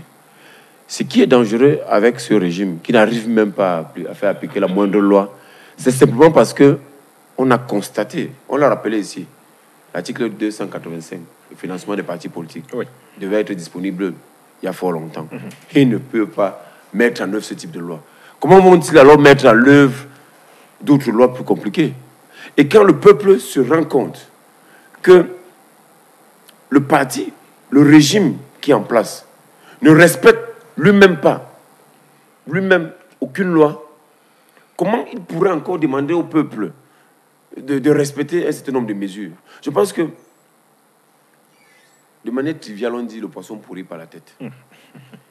Si la tête est pourrie, la pourriture va descendre. On a besoin que la tête, là, se remette sur l'épaule et qu'elle soit dans l'action, celle-là qui implémente la mise en œuvre des lois que nous avons votées. C'est ça qui est important. Et quand les Camerounais vont se rendre compte que de plus en plus, on respecte les lois dans ce pays, ils vont apprendre à respecter leur milieu de vie. Parce que ce qu'ils font en bordure de route, c'est pas bon, c'est dangereux même par ailleurs. C'est des camions qui arrivent, c'est des morts qu'on peut trouver. Mais comme nous sommes dans un système où, depuis le sommet, rien n'est respecté, les détournements, c'est devenu le sport favori. Laissez-nous nous débrouiller à notre niveau. Je pense qu'il faut qu'on apprenne à respecter les choses dans ce pays. Et c'est pour ça que nous allons à l'Assemblée nationale. Nous voulons être les députés qui, au jour le jour, veilleront à ce que les lois qui sont dans notre constitution soient respectées, afin que les populations se rendent compte que l'État, au niveau du sommet, est en train de changer pour que ça impacte les populations. C'est le comportement des parents qu'ils transmettent aux enfants. On a un père de la nation, quel est le comportement qu'il transmet aux populations. C'est ce qu'on voit là, le laisser aller, le laisser faire. Alors, Omali Zanga, la mairie de Yaoundé 2, vous l'avez dit, depuis quelques années déjà, se déploie dans ce sens-là. Mais il faut dire que beaucoup reste à faire pour ce qui est de la capitale politique Yaoundé. Qu'est-ce qui est préconisable pour qu'enfin on en finisse avec cette poussée non seulement de l'incivisme, l'aménagement de la voirie urbaine, l'occupation anarchique de l'espace public qui reste une véritable gangrène pour le développement de nos villes? Je crois que vous avez commencé par trouver de la solution. Vous avez parlé d'incivisme. Pour ceux qui parlent du président de la République, le président ne va pas venir dire à un citoyen de ne pas jeter, je ne sais pas, un mouchoir par terre. Ça, c'est de l'incivisme. Même les petits problèmes que nous pouvons résoudre nous-mêmes, on voit toujours la main du président de la République. Le poisson pourri par la tête. C'est ce que je ne connais. Mais nous ne sommes pas des poissons. Nous ne sommes pas des poissons. Nous sommes des hommes. Et l'homme, je ne sais pas s'il pourrit par la tête ou par l'orteil. Je ne peux pas le dire. C'est la sagesse africaine. Allez-y. Je ne peux pas le dire. C'est vous qui avez la parole. Donc, je pense que le grand dialogue a produit quelque chose de formidable avec l'élection du grand maire. Vous savez, lorsque le délégué du gouvernement est élu, il y a des actions qu'il ne peut pas mener, parce qu'on va se dire que c'est le bras séculier du gouvernement. Ça veut dire s'il fait des casses, il me souvient, lorsqu'on a décidé de casser la briqueterie à Yaoundé 2, ils ont écrit au chef de l'État et on a demandé au délégué du gouvernement d'arrêter. Or, avec les mairies, ce sera différent. Parce que le maire sera élu. Autonome. Et je crois que ce problème va s'arrêter. Dans les communes, lorsque vous décidez de casser une maison, si cela rentre dans votre compétence, vous allez la casser. On ne dira pas que c'est le président de la République qui vous a envoyé. Non, vous êtes magistrat municipal local. Vous avez le devoir d'aménager vos voies d'accès. Et je crois que le grand dialogue va véritablement permettre que ce genre d'incivisme-là recule. Parce qu'on ne peut pas dire que ça va s'arrêter, mais ça va reculer. Et vous savez également qu'il y a même des lois. Vous voyez, les gens urinent n'importe où, jettent des ordures n'importe où. Oui, justement, qu'est-ce qu'il faut? Qu'est-ce qu'il faut faire de manière très concrète? D'abord éduquer les populations. Parce que rien ne se fait par la force. Il faut également dire que cela... Il faut éduquer. Et éduquer comment? Je vois, pour ce qui est de la ville de Yaoundé, je vois les écrans un peu partout. Mais ce sont les écrans publicitaires. Il faut plutôt se servir de ces écrans pour éduquer les populations. Leur dire, par exemple, qu'il n'est pas bon de jeter les ordures n'importe où, n'importe comment, et appliquer les lois. Vous savez que si vous jetez un mouchoir par terre, vous êtes sanctionné par la loi. Peut-être que vous ne le saviez pas, mais cette loi existe. Mais pourquoi on ne l'applique pas? C'est où je reviens à mon camarade. Donc là, vous êtes d'accord avec Angelo Toli qui a un laisser-aller au niveau de l'application des textes législatifs. Le problème, c'est que nous sommes une république. Et lorsqu'on parle de la république, on parle de qui? On ne parle pas d'un individu. Le pays, c'est nous, le peuple. Lorsqu'on parle de la république, et mais il y a des instances qui sont chargées de faire appliquer la loi. Oui, mais la loi n'est pas que répressive. C'est ça le problème. Je vous ai pris le cas du Nord-Ouest et du Sud-Ouest. Vous pensez véritablement que l'armée camerounaise ne peut pas décider d'exterminer ce groupuscule, mais on se dit que ce sont nos frères, ce sont des Camerounais. Ils ont des revendications légitimes. Il faut discuter. C'est pour ça que je parle d'éducation. Parce que lorsqu'on parle d'applicabilité de la loi, mais ce n'est pas seulement la répression. Moi, j'ai l'impression que nos camarades de l'opposition sont beaucoup plus répressifs. Lorsqu'on est chef de l'État, ou je ne sais pas, maire, ou je ne sais pas quoi, on tient compte des réalités locales. Donc moi, je crois qu'il faut d'abord éduquer ces populations. Jean-Marie Fomongota, nous sommes sur vos propositions. Vous êtes d'accord avec moi que l'aménagement des voiries urbaines, par exemple, pour ce problème, est constant pour ce qui est de la ville de Yaoundé, les dépôts d'ordures un peu de partout dans la ville, des commerçants qui pilulent tout au long de nos rues, des commerçants qui occupent anarchiquement l'espace public. Comment est-ce qu'on résout ce problème pour vous qui aspirez aujourd'hui à être représentant du peuple au niveau du Parlement? Bon, c'est que vous allez me laisser le temps de déplorer parce que c'est une très très bonne chose. Parce que j'accuse d'abord le RDPC de ne pas avoir un système social, de ne pas penser à la logique sociale, à l'économique sociale. Le véritable problème est qu'on est dans une capitale qui compte aujourd'hui plus de 4 millions d'habitants. Et le problème majeur de la gouvernance au Cameroun, on ne regarde pas l'évolution de la démographie. C'est-à-dire que lorsque M. Biya arrive à Yaoundé, on a 800 000 habitants avec Fouda André à l'époque, qui a crassé toutes les rues de Yaoundé. Nous partons de Mabazil, qui devient trésorier du comité central, qui ne s'occupe plus de la ville, parce qu'il a la caisse d'argent. Et en cette période, nous commençons à souffrir.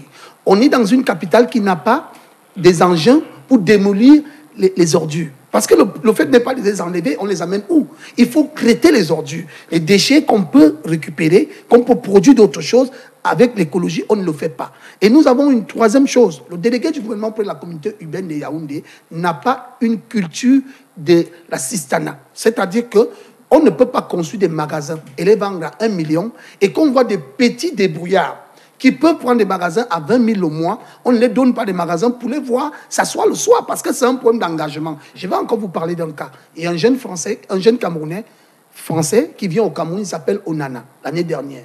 Il dit, c'est inacceptable, j'ai grandi à Yaoundé, il n'y a pas de toilettes publiques. Il va voir le délégué. Il lui dit, donne-moi juste à chaque 5 km un espace de 1,5 mètre, je fais des toilettes publiques. Je travaille dans les sociétés bouilliques, j'ai ramené tout. On lui a dit, tu nous donnes combien? Voilà quelqu'un qui amène l'alimentation sociale pour qu'on ne puisse plus uriner en route, on l'empêche de le faire. C'est-à-dire ce jeune Onana est reparti, frustré, il a dit il ne mettra plus jamais ses pieds au Cameroun parce qu'il voulait éventuellement. Alors, avec l'effet de la décentralisation, on aura ce qu'on appelle le président de région, qui serait élu par le peuple, qui doit travailler comme un chef d'État avec un mandat, ou si il n'est pas d'accord, le conseil régional peut le relever. On aura en ce moment l'apaisement social, avec les députés qui vont faire des réformes, parce que ce qui manque à Yaoundé-Douala aujourd'hui, c'est la formation et l'apprentissage. On ne peut pas croire que les étudiants sortent de l'université, avec les bacs plus 8, ils ne savent rien faire. Le seul objet qu'il faut faire, c'est l'informel, les ventes des habits. Il faut produire la formation professionnelle, pour que tous ces gens soient sûrs que... Regardez la Coupe d'Afrique des Nations. On a 8 SAD conçus au Cameroun. On se retrouve dans un pays avec 10 000 maçons, alors qu'on avait 9 000 Camerounais. Alors que si on avait au moins 3 millions de maçons, les Chinois ne viendront pas, les Italiens ne viendront pas faire la main-d'œuvre. Il faut aujourd'hui adopter les lois qui font l'apprentissage de chacune des communes. Et ils sont à Yaoundé 2. Ils doivent former par an, minimum, 10 000 jeunes qui doivent passer par là sur 4 millions d'habitants pour qu'on retrouve en 2025 que Yaoundé a au moins 2 millions de jeunes qualifiés à pouvoir entrer dans le marché du travail. Et c'est ça qu'il faut aujourd'hui à l'Assemblée. Nous partons parce que nous voulons regarder la mauvaise gouvernance. Parce que le premier rôle d'un député, c'est la mauvaise gouvernance. Et maintenant, faire des propositions, adopter les réformes et faire en sorte qu'on modifie des lois qui ne vont pas aux valeurs des populations. Et c'est le rôle aujourd'hui que nous, on va apporter à l'Assemblée. On ne veut plus l'Assemblée des retraités et des moribonds, où on voit des gens de 75 ans qui ont fait leur parcours et qui croient qu'ils doivent aller dormir. Non, l'Assemblée, c'est le dynamisme. On doit toller, on doit crier, on doit empêcher les gens de dormir, parce qu'il faut refonder les valeurs de la République. Et les valeurs de la République passent par des réformes. Nous sommes le seul pays en 37 ans qui a fait 700 réformes. Regardez Emmanuel Macron, à moins de 3 ans, il a presque 2600 réformes. Vous voulez me dire quoi? C'est parce que les députés du RDPC ne connaissent pas le rôle qu'ils font à l'Assemblée. Un député est là pour garantir le peuple. Il y a les micro-projets. Et je veux demander au RDPC le bilan. Parce que où il est là, c'est la commune de Yaoundé, Djimfundi. Ils sont 7 maires. Ils doivent nous donner un bilan. Qu'est-ce qu'ils ont produit? Ce n'est pas parce qu'on va prendre exceptionnellement M. Aïssi qui a remplacé un mort et qu'on va dire que M. Aïssi a travaillé. Mais on veut un bilan de ces 7 ans du RDPC. Qu'est-ce que vous avez fait? Qu'est-ce que vous avez réalisé? Pourquoi la ville a autant de chômeurs? Et aujourd'hui, on peut t'agresser en pleine avenue Kennedy. Personne t'aide. Parce qu'il y a tellement de populations qui misèrent, qui, quand on te voit sortir un billet de 10 000, ça ne va pas. L'insécurité a atteint un degré dans la capitale et il faut des lois pour arranger cela. Voilà. Angelo Toli, au-delà de cela, il y a la question de l'insertion socio-professionnelle qu'a évoqué Jean-Marie Fomongota. Est-ce qu'il ne faudrait peut-être pas commencer par là pour, j'ai envie de dire, pour résoudre ce problème d'occupation de l'espace public, des commerçants à n'en plus finir aux abords de nos routes? Est-ce que ce n'est pas peut-être l'une des propositions qui devrait venir de vous, les parlementaires, résoudre d'abord le problème de ces jeunes, capitaliser leurs énergies? Je sais que vous aimez beaucoup ce terme-là. Est-ce qu'il ne faut pas commencer par là, justement? Vous savez, les jeunes sont pleins dans les rues au péril de leur vie parce qu'ils risquent plein d'accidents. Mais il faut bien assurer la pitance, il faut bien vivre. Et le chômage, qui est extrêmement élevé, le taux de chômage de sous-emploi est dans les 75%. C'est tous ces jeunes-là qui sont à la débrouillardise. Et nous pensons véritablement que l'État doit jouer le rôle et réguler justement ce secteur. Pourquoi sont-ils dans la débrouillardise dans les rues? Pourquoi ne pas aménager les marchés? Parce qu'il faut le faire. Il faut aménager les marchés et rendre les boutiques accessibles. Qui ne sont pas accessibles. C'est-à-dire le délégué a près de 1000 boutiques, mais qui vendent à 1 million. Mais les gars qui vendent au sol vont trouver 1 million où? On fait des boutiques à 15 000 le mois, que les gars s'en sortent, qu'on ne voit plus ça. D'accord. C'est de ça qu'il est question. Il faudrait que... En fait, quand on gère un pays, on ne le gère pas pour son bon plaisir ou pour sa belle tête. On gère un pays parce qu'on a reçu mandat d'apporter des solutions aux problèmes des populations. C'est ça qu'il est question. On gère un État pour satisfaire les populations. On a juste un mandat. Et quand on se rend compte que les jeunes Camerounais sont débrouillards dans la grande majorité, plus de 75%, on doit prendre des mesures qui vont dans le sens de leur apporter un certain nombre de facilités. Ils doivent avoir accès à ces boutiques. On doit multiplier les zones de commerce pour que ceux-là qui marchent dans les rues soient dans des endroits précis. Qu'est-ce qu'il faut faire? Nous avons pensé à un plan, une loi qui va aller dans le plan du développement durable de nos villes. Nous parlons de salubrité publique. Je l'ai rappelé ici en entame d'émission que voilà les sources d'emploi pour les jeunes, avec un impact sur la salubrité publique, sur les revenus des populations et sur le développement durable, avec un aspect positif pour notre environnement. Ça peut nous permettre de lever les fonds. On parle de la COP21 ou au niveau de l'Organisation mondiale de l'environnement, les pays qui vont dans le sens de mettre sur pied des stratégies de développement durable, on leur donne un certain nombre de financements. Ces financements peuvent encore entrer dans des micro-projets pour essayer d'apporter de la ressource à ces populations. Ça, c'est des choses qu'il faut faire. Et maintenant, nos villes, le développement anarchique de nos villes. Est-ce que vous êtes rendu du côté de Médon? Pendant que le Kangsik Médon a été bien aménagé par la maïture, allez jeter un coup d'œil tout à côté. Il n'y a plus de voie d'accès. Où se trouve la mairie? Les mairies doivent faire leur travail. J'aimerais rappeler à M. du RDPC une phrase. C'est la phrase des juristes, je ne suis pas juriste. On dit l'obéissance aux lois qu'on s'est prescrite est liberté. Si véritablement les lois sont justes, on fait une communication sur les lois justes, on dit aux populations de respecter ces lois justes, ça va être dans l'intérêt de tout le monde.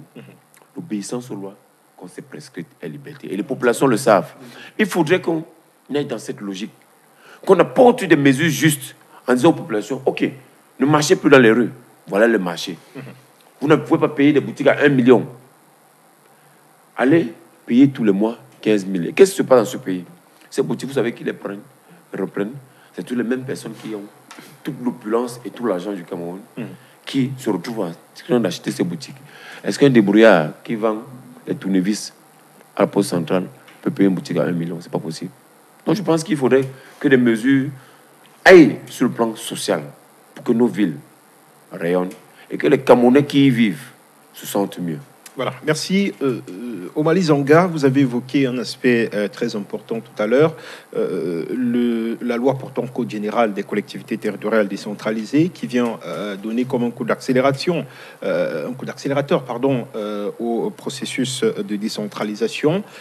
Vu que les chemins sont déjà balisés pour que l'on s'y achemine, quel est le rôle de la mairie, quel est le rôle du maire dans cette décentralisation qui est en train d'être implémentée? Quel rôle doit-il jouer dans le cadre de l'amélioration du cadre de vie des populations? Le rôle du maire est extrêmement étendu. Le maire est la personne, après le vote, centrale dans le processus de développement local. La première chose qu'il faut relever ici, c'est que pour le cas de Yaoundé, et je voudrais prendre le cas de Yaoundé 2, le marché, vous savez que les marchés, par le passé, étaient gérés par les communautés urbaines. En ce moment, les marchés seront gérés par les mairies. Oui, par la décentralisation. Le transfert de compétences, je vous savez que nous sommes partis de 46 milliards à plus de 800 milliards. Ça veut dire que pour refaire une route, par exemple, le maire n'aura plus besoin... C'est proportionnel au budget, ça, il faut le dire. Oui, mais avant, on n'avait pas de budget. Lorsqu'on parle de la dotation générale de la décentralisation, oui. À 46 milliards sur 360 communes, qu'est-ce que ça vaut? On parle de moins de 4% à plus de 15%. J'ai l'impression que les Camerounais... Il y a quand même de l'évolution. J'ai l'impression que les 4 à 15, il y a quand même... J'ai l'impression que les Camerounais, ce n'est même pas 15%. Vous avez proposé 10%. C'est au moins 15%. Au minimum 15%. Non, on a parlé de 15%. On est même parti à 20%, mais c'est vous-même, vos gens du RDPC qui ont... Non, le chef d'État, la loi dit que c'est le minimum. Oui. Lorsqu'on dit 15%, ce n'est pas ce qui sera arrêté. C'est le minimum. Ça veut dire qu'on peut aller à 30%, on peut aller à 20%, mais on ne va plus en dessous de 15%. C'est une avancée énorme. J'ai l'impression que les gens ne se rendent pas encore compte de ce qui va se faire. Les titres fonciers, vous savez que les terres désormais appartiennent aux mairies. Les terres appartenaient à la communauté urbaine. Désormais, les terres appartiendront aux mairies. La voirie, tout à l'heure, vous avez parlé de voirie. après cette élection du 9, si on retrouve une poubelle dans une commune, ce n'est plus le rôle du délégué du gouvernement. Le maire sera directement indexé. Parce que ce que vous devez savoir, il a essayé d'évoquer ce cas. Les voiries, les poubelles, ce n'est même pas le délégué du gouvernement qui les gérait. Ce n'est même pas le délégué du gouvernement. C'est au niveau du ministère. Et la communauté urbaine donnait juste 1 milliard sur, je crois, près de 10 milliards. Donc, lorsque vous voyez Isakam, ce ne sont pas les mairies qui gèrent Isakam. Le ramassage des ordures ménagers, ce ne sont pas les mairies. Or, avec la nouvelle loi, lorsqu'il y a poubelle chez toi, tu dois te justifier. Lorsque une rue n'est pas électrifiée, tu dois te justifier. Le lotissement, désormais, c'est la mairie. Or, à l'époque, c'était la communauté urbaine. Pour construire une maison, on demandait le PMI de bâtir à la communauté urbaine. Vous voyez, c'était trop lourd. Or, maintenant, avec le nouveau transfert et des compétences et des ressources, nous pensons... je voudrais même revenir sur un cas. Vous savez que les maîtres d'école étaient recrutés par l'État. Vous savez que les maîtres d'école, en ce moment, les instituteurs seront non seulement recrutés par les mairies, mais payés par les mairies. Les infirmiers diplômés d'État, vous avez vu des grèves, là, à chaque fois au Premier ministère, on finit la formation d'instituteurs, on n'arrive pas à être intégrés. Or, là maintenant, ce sont les mairies qui vont non seulement recruter des instituteurs, mais payer. Ce sont les mairies qui vont non seulement recruter les infirmiers, mais payer. Ce sont les régions qui vont gérer les lycées. Je dis, c'est une réforme extrêmement importante. Je crois que le Cameroun a définitivement pris son envol. Merci. Alors, Jean-Marie Fomongota, est-ce qu'on peut s'attendre à une déportation de la centralisation qui est décriée dans cette décentralisation au niveau des communes? Oui, mais est-ce qu'il y a ce risque? On aura quelque chose de fort, mais je vais rappeler aux conseillers maires qui ne parlent jamais du social. Ils ne parlent que d'argent, du budget. C'est-à-dire qu'aujourd'hui, nous attendons des communes d'avoir des maisons de solidarité, des maisons de jeunesse. Nos jeunes sont à la rue parce qu'ils n'ont pas de maison de solidarité de jeunesse. C'est parce qu'il n'y avait pas de budget. Monsieur le maire, je vous ai entendu. C'est parce qu'il n'y avait pas de budget. Tout au long du débat, vous n'avez pas parlé du domaine social. Non, la question était sur la décentralisation et non sur le plan d'action. Monsieur le maire, la maison de solidarité n'a pas besoin de budget. Non, ça c'est le plan d'action de la mairie. Non, laissez-moi pas. Parce que nous, on va veiller dessus. C'est-à-dire que je vais vous expliquer quelque chose. L'échec au Cameroun, c'est que nous avons Kisakam. Allez en Côte d'Ivoire, il y a 10 sociétés. Et c'est pourquoi vous ne trouvez pas la saleté. On ne peut pas avoir une seule société qui veut travailler pour... Ça crée de la concurrence et améliorer la qualité. Il faut de la concurrence, il faut ça.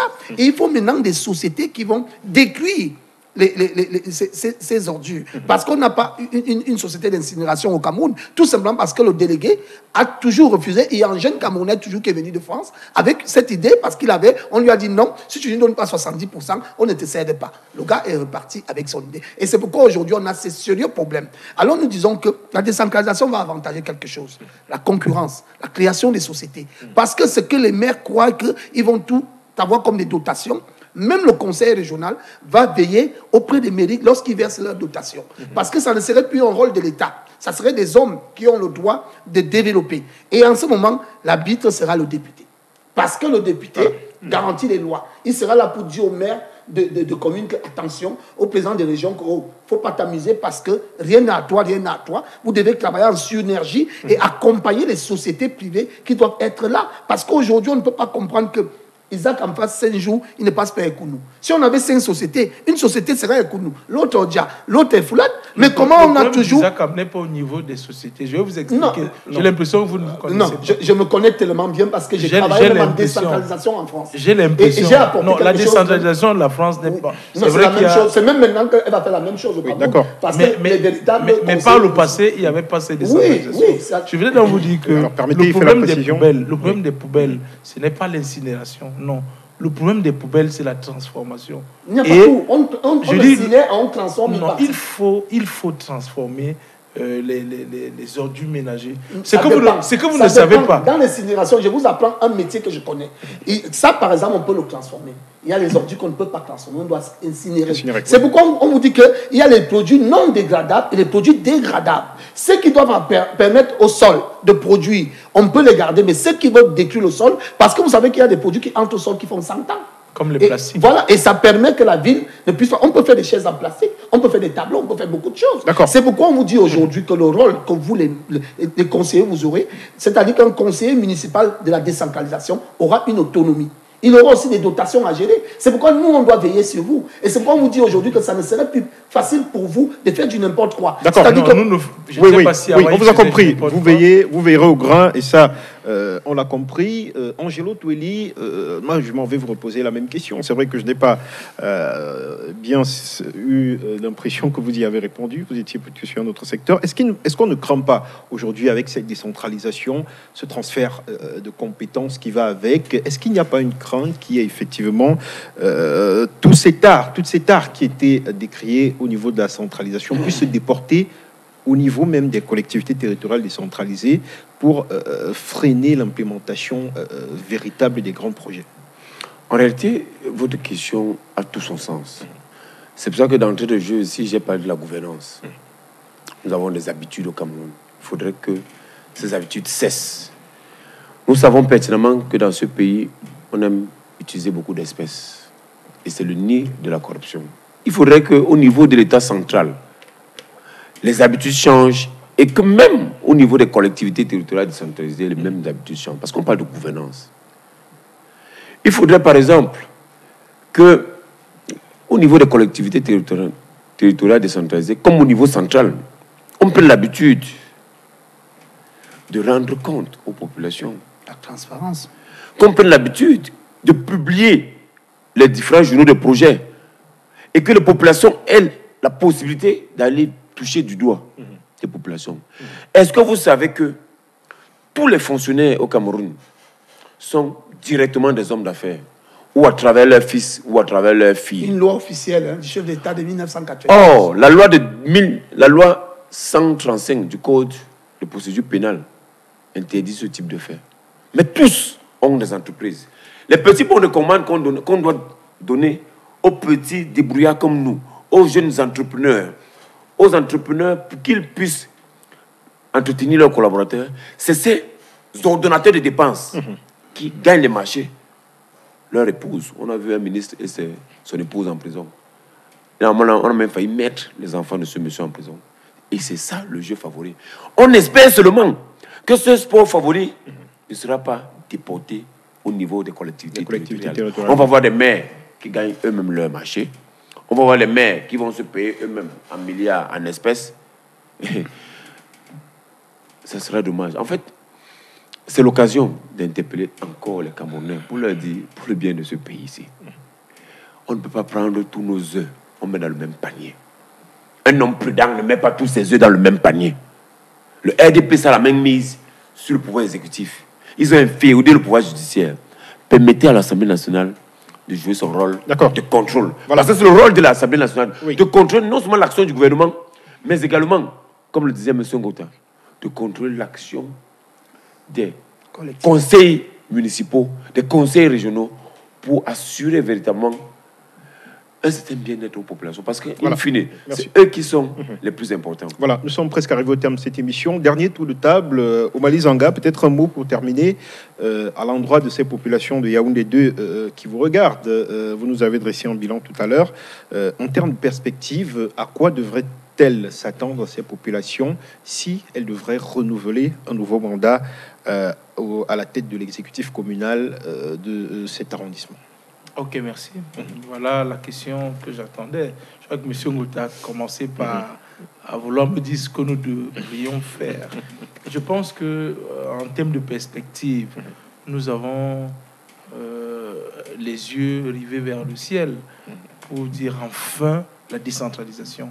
M. Ngota a parlé tout à l'heure des maisons de jeunesse. Je sais qu'en France, c'est extrêmement important parce que c'est ce qui fait en sorte que la délinquance juvénile cesse. Il faut bien, j'ai d'ailleurs un projet que j'ai proposé au délégué du gouvernement il y a 2 ou 3 ans, un projet que j'ai monté avec un de mes amis qui travaille à Meudon. Ok. Les maisons de jeunesse, je crois que c'est extrêmement important. Parce que les maisons de jeunesse fonctionnent comment? Lorsque les enfants partent en congé, on essaie de voir comment les redéployer pour qu'ils ne s'égarent pas. Je crois qu'avec ces maisons de jeunesse, on va non seulement éviter la délinquance juvénile, éviter tout ce qui se passe dans nos lycées aujourd'hui, où on voit un élève qui poignarde un enseignant, parce que là-bas, c'est une autre forme d'éducation civique et morale. Donc, ce sera extrêmement important. Donc, nous, au niveau de l'arrondissement de Yaoundé 2, nous comptons mettre sur pied ces maisons de jeunesse. Nous comptons, au niveau de l'arrondissement de Yaoundé 2, redéployer nos équipes pour qu'il y ait une électrification totale. J'ai commencé par vous dire que nous avons posé 500 lampadaires. Vous êtes sans savoir que 500 lampadaires, c'est insignifiant pour une grande commune comme Yaoundé 2. Je pense qu'avec les nouveaux budgets, nous allons davantage déployer nos équipes pour qu'il y ait plus d'électrification. Parce que lorsqu'il n'y a pas d'électrification, il y a insécurité. Donc, nous allons déployer nos équipes pour qu'il y ait plus d'électrification. Vous êtes sans savoir que c'est la route qui amène le développement. Et en ce moment, je suis heureux de constater que Yaoundé est en chantier. Je voudrais d'ailleurs féliciter Madame le ministre Cortés, supposons que ce soit la campagne, mais c'est bien pour nous. En ce moment, moi je peux prendre le cas de Yaoundé. Il y a des chantiers qui sont abandonnés depuis... Permettez, non, je vous en prie, on n'est plus dans la phase du débat. Peut-être que nous avons la chance de Fébé Village à Mokolo. C'est tout un vaste chantier. Toutes les routes sont en train d'être refaites. Du carrefour Bankolo au carrefour du Palais, les routes sont en train d'être refaites. On les a agrandies et c'est du bon goudron. Au niveau de Mokolo, en bas, en ce moment, les engins sont là. Et vous savez que c'était l'une des routes les plus mauvaises du carrefour Lissouk vers la cité verte. Donc moi, je pense que les chantiers qui sont engagés sont extrêmement importants. Donc, à cet effet, je vais demander à tous les électeurs d'aller le 9 février pour voter les listes du RDPC, pour que la décentralisation soit effective dans notre arrondissement et dans notre département, l'Umfundi. Car c'est le moment du changement, le moment de la dynamique du développement. Donc, le bulletin blanc est celui de la flamme, celui du RDPC, celui qui garantit une dynamique progressive pour les citoyens camerounais. Merci. Jean-Marie Fomongota, c'est à vous. Je vous donne la parole pour peut-être ce petit temps de campagne. Un mot à l'endroit des populations du Fundi que vous souhaitez, pour qui vous souhaitez qu'elles vous donnent la possibilité de représenter pour certaines d'elles, de les représenter pour certaines à l'Assemblée nationale. Alors, je dirais à la population du Fundi et des Yaoundé 4 en particulier, que vous avez aujourd'hui un homme qui a des convictions dans une liste où tout le monde est déterminé à apporter un changement. Le changement d'idées, le changement d'arguments et le changement verbal. Parce que l'Assemblée nationale, c'est le lieu le plus important pour parler d'un peuple qui souffre, pour parler de la dimension républicaine qui n'est pas assez donnée. Parce que nous, aujourd'hui, nous constatons que le Rassemblement démocratique du peuple camerounais a choisi pour lieu de retraite le Parlement camerounais. Nous trouvons le président de l'Assemblée qui est député depuis 74, 46 ans. C'est inacceptable dans une nation. Nous trouvons des gens qui sont des anciens ministres. Et face à moi, à Yaoundé 4, j'ai le trésorier PS central, M. Essonou, qui est reconduit par dérogation par le chef de l'État et qui veut maintenant en venir assumer sa retraite au sein du Parlement camerounais. Le Parlement est un jeu dynamique, visionnaire. Aujourd'hui, la liste SDF est prête à apporter ce qu'on appelle les arguments pour les réformes, les lois, pour aujourd'hui contredire et satisfaire la vision portée d'un peuple. Et le peuple du Mfundi est un peuple exceptionnel parce que c'est le peuple de la capitale. Et ce peuple de la capitale a besoin des hommes qui seront les députés du peuple, qui ne seront pas assis tout le temps au Palais des Verts. Parce qu'il faut qu'il y ait aujourd'hui, pour une fois au Cameroun, comment on appelle...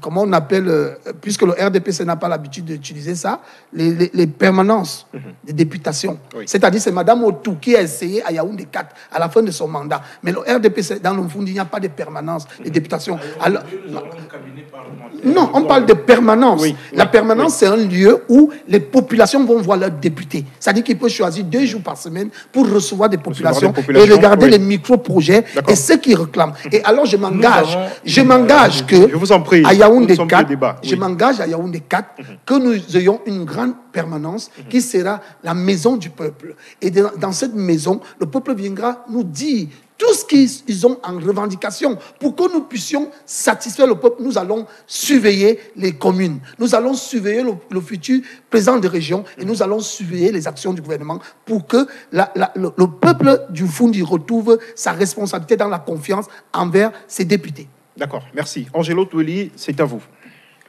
J'aimerais dire aux téléspectateurs, aux populations du Foundi, aux chers électeurs, que rappelons-nous de l'histoire, en 1992, quand nous avions une Assemblée nationale majoritaire à l'opposition. De cette Assemblée nationale est née la loi, la Constitution de 1996. Nous avons eu de très belles lois à l'intérieur. Toutes n'ont pas été appliquées, mais d'autres nous ont permis d'arriver aujourd'hui, 24 ans après, à la décentralisation. Chers électeurs, permettez, s'il vous plaît, qu'une fois encore, 2020 soit une année historique d'avoir la majorité des partis de l'opposition à l'Assemblée nationale pour nous permettre justement de faire de bonnes lois. Vous avez parlé de la loi de 2012 portant code électoral. Nous pourrons la modifier du côté de l'Assemblée nationale. Dans ce pays, le rôle de l'Assemblée nationale, comme partout ailleurs, est de contrôler l'action du gouvernement. Ne mettons pas tous nos œufs dans le même panier. Ne mettons pas tous nos espoirs entre les mêmes du parti qui nous asphyxie depuis 37 ans. Donnons l'opportunité à d'autres partis. Donnons l'opportunité à la liste du PCRN, Parti camerounais pour la réconciliation nationale. C'est un parti de jeunes dynamiques, capables, talentueux. Personnellement, je suis un contrôleur, un auditeur de formation. Je pense que contrôler l'action du gouvernement, je l'ai fait durant toute ma carrière. Je vais continuer à le faire du côté de l'Assemblée nationale. On appelle les Camerounais à permettre que nous ayons une Assemblée nationale forte pour justement contrôler l'action du gouvernement, pour justement lutter contre l'INESI, pour justement lutter contre la corruption, pour justement veiller à ce que la décentralisation soit effective, applicable, et que toutes les tâches que nous avons constatées celles-là disparaissent. J'appelle les Camerounais et les électeurs sur le plan national à sanctionner le parti de la flamme, ce parti-là qui veut brûler le Cameroun, et de faire confiance au bulletin gris. Le bulletin gris, couleur ciment, celui du Parti camerounais pour la réconciliation nationale. Le bulletin des bâtisseurs, ensemble pour un Cameroun nouveau, avec une nouvelle dynamique. Voilà. Merci à vous, chers messieurs. Je vous souhaite à tous une très bonne chance dans le cadre de ce processus électoral. Merci à vous, très chers téléspectatrices et téléspectateurs, de nous avoir regardés pendant ces 90 minutes et un peu plus. On se donne rendez-vous très prochainement sur les antennes de Humanitarian TV avec d'autres candidats, toujours dans le cadre de ce double scrutin législatif et municipal. C'était Chantier Politique. Retrouvons-nous à très bientôt. Bonsoir.